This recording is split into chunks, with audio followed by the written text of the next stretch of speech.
हरे कृष्णा, राधे राधे दोस्तों। आप सभी लोगों का स्वागत है हमारे YouTube चैनल शिखा भक्ति धारा में। आप सभी लोगों को कार्तिक मास की हार्दिक शुभकामनाएं। कार्तिक का पवित्र महीना पापों का नाश करने और महापुण्य देने वाला महीना है।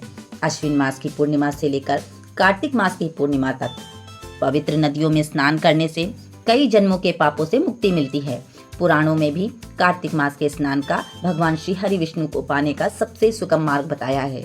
अब आपको स्कंद पुराण में वर्णित कार्तिक मास का महत्व बताती हूँ।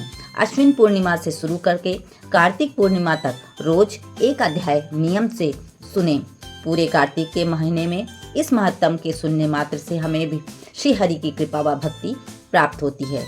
अब हम श्री गणपति जी महाराज और अपने गुरुदेव को प्रणाम करते हुए कार्तिक महत्तम अध्याय का पाठ प्रारंभ करते हैं। वक्रतुंड महाकाय सूर्यकोटि समप्रभा निर्विघ्नं कुरु मे देव सर्व कार्येषु सर्वदा। गणपति महाराज की जय। गुरु ब्रह्मा गुरुर् विष्णु गुरुर्देवो महेश्वरा गुरु साक्षात परब्रह्म तस्मै श्री गुरुवे नमः। गुरुदेव जी के श्री चरणों में बारंबार नमस्कार है।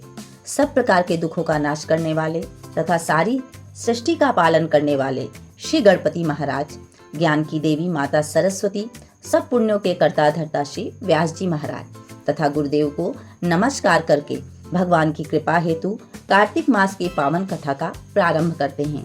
आज से प्रतिदिन एक अध्याय का पाठ अवश्य श्रवण करें। तो चलिए पहला अध्याय प्रारंभ करते हैं। मैं सिमरूं माता शारदा, बैठे जिह्वा आए, कार्तिक मास की कथा लिखे कमल हर्षाई। नैमिषारण्य तीर्थ में श्री सूत जी ने 88,000 सनकादि ऋषियों से कहा, अब मैं आपको कार्तिक मास की कथा विस्तार पूर्वक सुनाता हूँ, जिसका श्रवण करने से मनुष्य के सभी पाप नष्ट हो जाते हैं और अंत समय में बैकुंठ धाम की प्राप्ति होती है।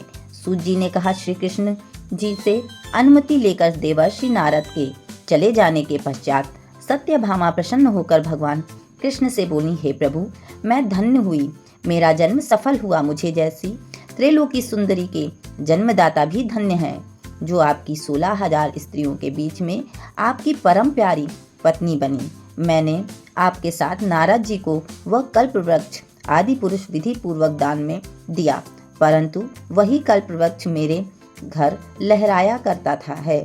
यह बात मृत्युलोक में किसी स्त्री को ज्ञात नहीं है। हे त्रिलोकीनाथ, मैं आपसे कुछ पूछने की इच्छुक हूँ। आप मुझे कृपया कार्तिक महत्तम की कथा विस्तार पूर्वक सुनाइए, जिसको सुनकर मेरे हित हो और जिसके करने से कल्पांतर में भी आप मुझसे विमुख ना हों। सूत जी आगे बोले, सत्यभामा के ऐसे वचन सुनकर श्री कृष्ण ने मंद मंद मुस्कुराते हुए सत्यभामा का हाथ पकड़ा और अपने सेवकों को वहीं रुकने के लिए कहकर विलास युक्त अपनी पत्नी को कल्प वृक्ष के नीचे ले गए। फिर हंसकर बोले, हे प्रिय, 16,000 रानियों में से तुम मुझे प्राणों से प्यारी हो। तुम्हारे लिए मैंने इंद्र एवं देवताओं से विरोध किया था। हे कांते, जो बात तुमने मुझसे पूछी है उसे सुनो। एक दिन मैंने तुम्हारी इच्छा पूर्ति के लिए गरुड़ पर सवार होकर इंद्र लोक जाकर कल्प वृक्ष मांगा।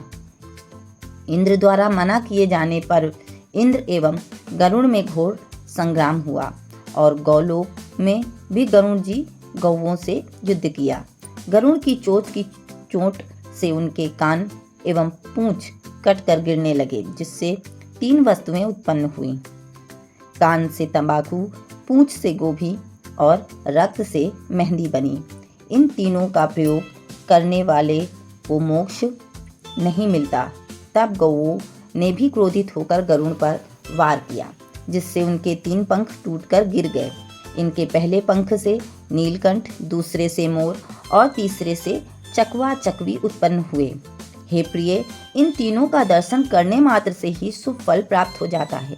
यह सुनकर सत्यभामा ने कहा, हे प्रभु, कृपया मुझे मेरे पूर्व जन्मों के विषय में बताइए कि मैंने पूर्व जन्म में कौन कौन से दान, व्रत व जप नहीं किए हैं। मेरा स्वभाव कैसा था, मेरे जन्मदाता कौन थे और मुझे मृत्युलोक में जन्म क्यों लेना पड़ा। मैंने ऐसा कौन सा पुण्य कर्म किया था जिससे मैं आपकी अर्धांगिनी हुई। श्री कृष्ण ने कहा, हे प्रिय, अब मैं तुम्हारे द्वारा पूर्व जन्म में किए गए पुण्य कर्मों को विस्तार पूर्वक कहता हूँ, उसे सुनो। पूर्व समय में सतयुग में अंत में मायापुरी में अत्रि गोत्र में वेदांत का ज्ञाता देव शर्मा नामक एक ब्राह्मण निवास करता था। वो प्रतिदिन अतिथियों की सेवा, हवन और सूर्य भगवान का पूजन किया करता था। वो सूर्य के समान तेजस्वी था। वृद्धावस्था में उसे गुणवती नामक कन्या की प्राप्ति हुई। उस पुत्रहीन ब्राह्मण ने अपनी कन्या का विवाह अपने ही चंद्र नामक शिष्य के साथ कर दिया। वह चंद्र को अपने पुत्र के समान मानता था और चंद्र भी उसे अपने पिता की भांति ही सम्मान देता था। एक दिन वे दोनों कुश व संविधा लेने के लिए जंगल में गए। जब वे हिमालय की तलहटी में भ्रमण कर रहे थे, तब उन्हें एक राक्षस आता हुआ दिखाई दिया। उस राक्षस को देख के भय के कारण उनके अंग शिथिल हो गए और वे वहां से भागने में भी असमर्थ हो गए। तब उस काल के समान राक्षस ने उन दोनों को मार डाला। चूंकि वे धर्मात्मा थे, इसलिए मेरे पार्षद उन्हें मेरे वैकुंठ धाम में मेरे पास ले आए। उन दोनों द्वारा आजीवन सूर्य भगवान की पूजा किए जाने के कारण मैं दोनों पर अति प्रसन्न हुआ। गणेश जी, शिव जी, सूर्य और देवी, इन सब की पूजा करने वाले मनुष्य को स्वर्ग की प्राप्ति होती है। मैं एक होता हुआ भी काल और कर्मों के भेद से 5 प्रकार का होता हूँ। जैसे एक देवदत्त, पिता, भ्राता आदि नामों से पुकारा जाता है। जब वे दोनों विमान पर आरूढ़ होकर सूर्य के समान तेजस्वी रूपवान चंदन की माला धारण किए हुए मेरे भवन में आए, तो वे दिव्य भोगों को भोगने लगे। इस प्रकार से कार्तिक महात्म में पहला अध्याय पूर्ण हुआ। आप सभी लोगों को कार्तिक मास की हार्दिक शुभकामनाएं। अब अगले वीडियो में कार्तिक महात्म अध्याय 2 लेकर फिर हाजिर होंगे। आप सभी लोगों को वीडियो अच्छा लगा हो, वीडियो पसंद आया हो, तो वीडियो को लाइक करें, शेयर करें व सब्सक्राइब करें। राधे राधे।